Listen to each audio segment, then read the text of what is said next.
ఏం జరిగింది దేవసేన? శివాలయంలో ఆడవాళ్లందరినీ ఒకవైపుకి రమ్మన్నాడు. లోపలికి పంపే నెపంతో ఒంటి మీద చెయ్యి వేసి నిమిరాడు. నా మీద కూడా చెయ్యి వేయబోయాడు. వేళ్లు నరికేశాను. తప్పు చేశావు దేవసేన.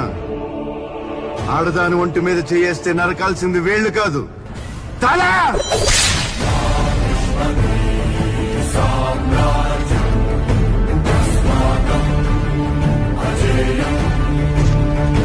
ఒకవైపు నువ్వు నమ్మిన చట్టం, మరొక వైపు నువ్వు నేర్పిన ధర్మం, ఆ రెండిటికి వచ్చిన ఘర్షణలు నువ్వు ఇచ్చిన ఈ కత్తి నన్ను ధర్మం వైపు నిలబడమందమ్మా.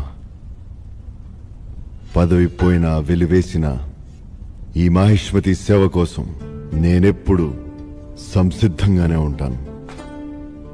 నువ్వు నా పక్కనున్నంత వరకు నన్ను చంపే మగాడింకా పుట్టలేదు మామా.